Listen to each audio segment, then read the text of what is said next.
उदयपुर गांव में एक बहुत ही लालची व्यक्ति बाबूलाल रहा करता है। वो बहुत ही ज्यादा लालची था। उसे बस किसी भी तरह धन चाहिए था।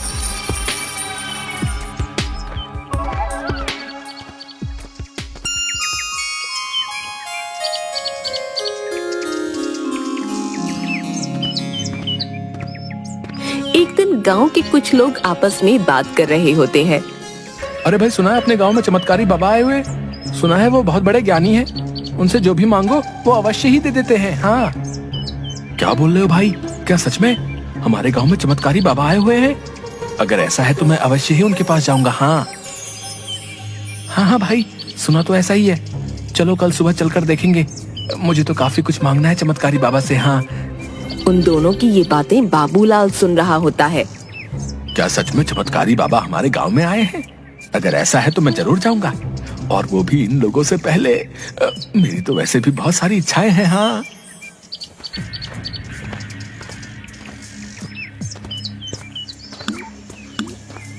थोड़ी देर बाद वो गांव के जंगल में उस चमत्कारी बाबा के पास जाता है।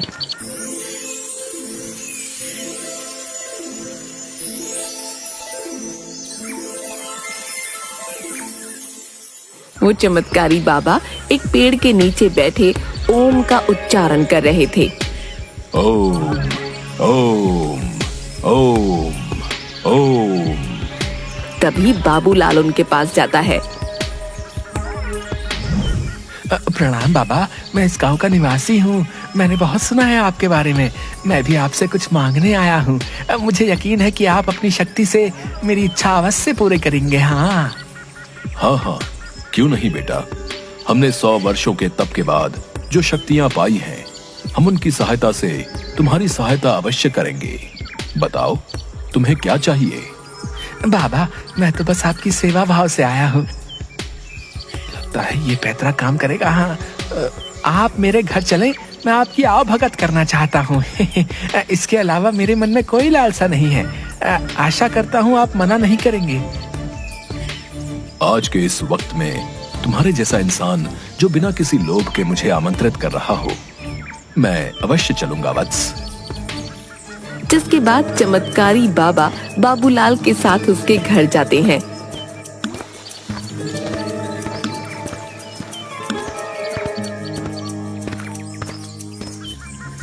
अरे भाग्यवान, देखो हमारे घर चमत्कारी बाबा आए हैं। तुम जल्दी से इनके भोजन की व्यवस्था करो। क्या सच में? मैंने बाबा के बारे में गांव वालों से बहुत सुना है।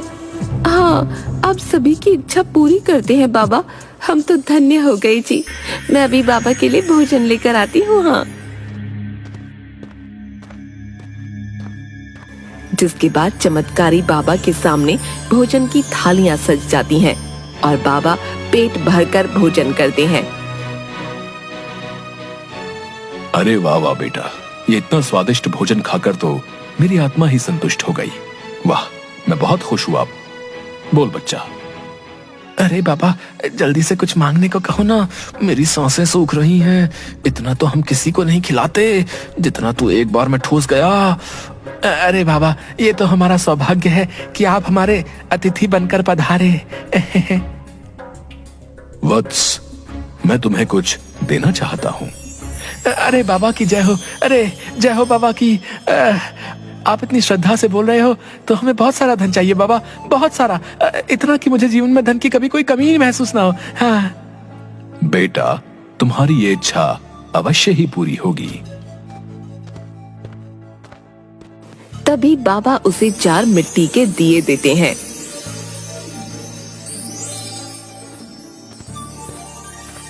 बेटा, ये 4 मिट्टी के दिए हैं जो तुम्हें धन की ओर ले जाएंगे।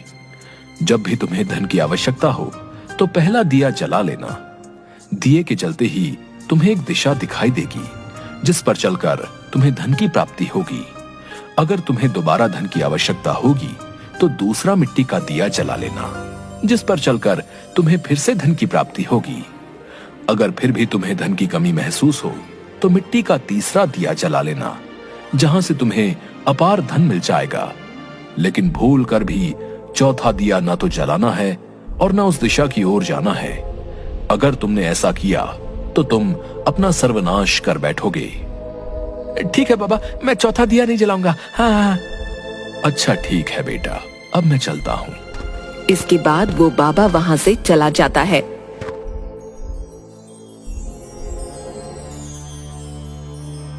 देखो भाग्यवान, अब मैं धन की तलाश में जा रहा हूँ और खूब सारा धन लेकर ही लौटूंगा। हाँ, फिर देखना हम इस गांव में सबसे अमीर हो जाएंगे। इतना धन होगा कि जीवन भर आराम से जीवन बिताएंगे। हाँ। नहीं नहीं, मुझे कुछ ठीक नहीं लग रहा जी, आप मत जाइए। हमारे पास जितना है उतना ही काफी है जी। आखिर इतने धन का आप क्या करेंगे? अरे भाग्यवान, तुम मूर्ख हो मूर्ख है। आखिर धन से बढ़कर भी कोई और वस्तु है क्या इस संसार में? अरे तुम चुप करो, हैं? मैं जा रहा हूँ और अब तो धनवान होकर ही वापस लौटूंगा।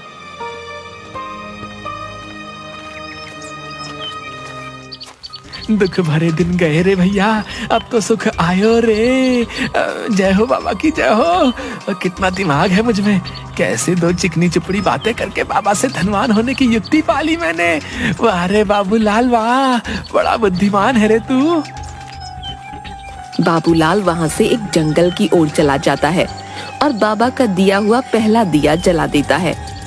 पहला दिया जलाते ही उसे एक रास्ता दिखाई देता है।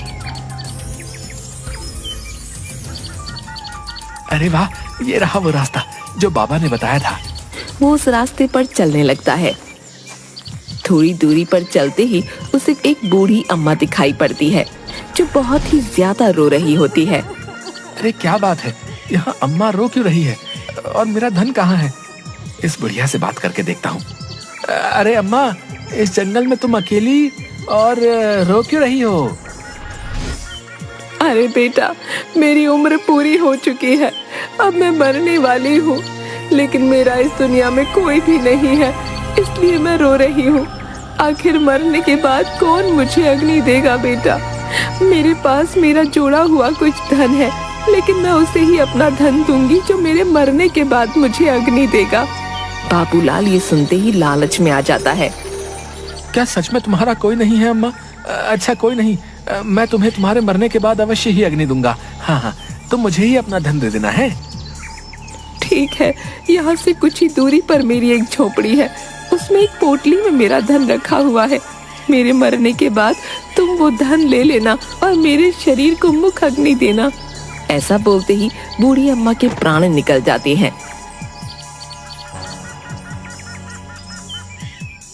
तभी बाबूलाल पास के जंगल में जाकर कुछ लकड़ियां लेकर आता है और उस बूढ़ी अम्मा को अग्नि देता है।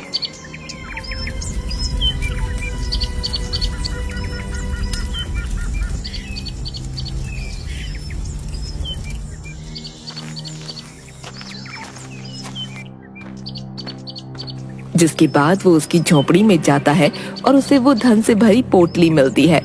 उसे देखते ही बाबूलाल खुश हो जाता है।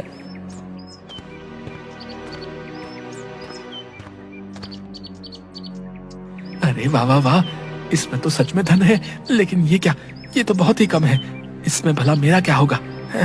खैर, अब इसे भी रख ही लेता हूँ। हाँ, धन कितना भी क्यों ना हो, छोड़ना अच्छा नहीं है। हाँ।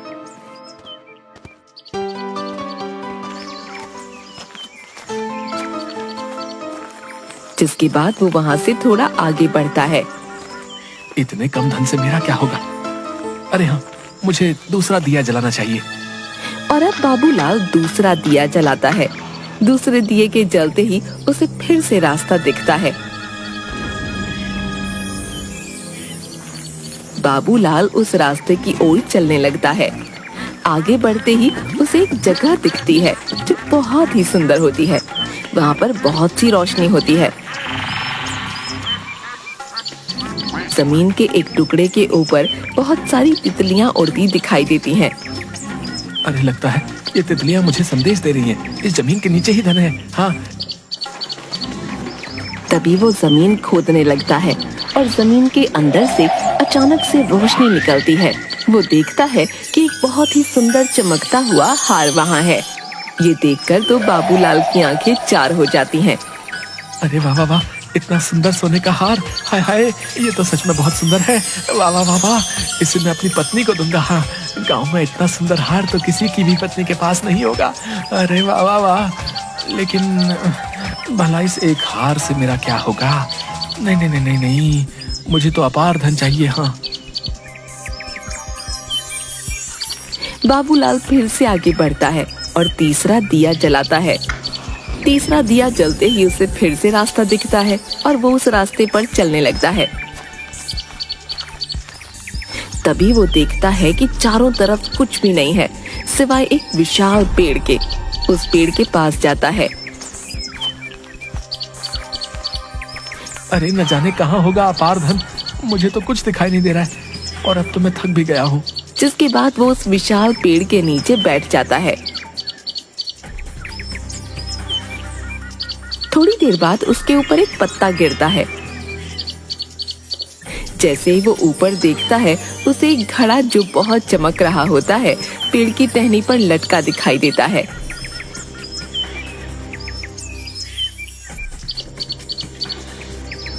बाबूलाल ये देखकर हैरान हो जाता है। अरे ये मिट्टी का घड़ा इतना चमक क्यों रहा है? तभी वो पेड़ के ऊपर चढ़ जाता है और वो घड़ा उस टहनी से उतार लेता है। जैसे ही वो घड़े को देखता है, उसकी आंखें खुली रह जाती हैं। उस घड़े में खूब सारे सोने चांदी के सिक्के होते हैं। अरे वाह वाह वाह, इतना सारा सोना चांदी, हाँ वाकई ये तो बहुत सारा धन है। हाँ, अब लगता है कि मेरे हाथ कुछ धन आया है। हाँ, लेकिन नहीं, ये भी मेरे लिए अपार धन नहीं है। लगता है चमत्कारी बाबा ने मुझे चौथा रास्ता इसलिए नहीं बताया क्योंकि वो खुद ही उस अपार धन को प्राप्त करना चाहता होगा। लेकिन नहीं, मैं ऐसा नहीं होने दूंगा। हाँ, वो अपार धन तो मेरा ही होगा। हाँ, मैं चौथे दिए को जलाकर उस चौथे रास्ते पर अवश्य ही जाऊंगा। हाँ। तभी वो चौथा दिया जलाता है और चौथे रास्ते की तरफ चलने लगता है। थोड़ी दूर चलते ही वो देखता है कि वो एक बहुत ही सुंदर महल के पास पहुंच गया है जो बहुत ही आलीशान है। अरे बाबा, इतना सुंदर महल, ये कितना सुंदर है। लगता है अपार धन मुझे यही मिलेगा। हाँ। बाबूलाल उस महल के अंदर जाता है।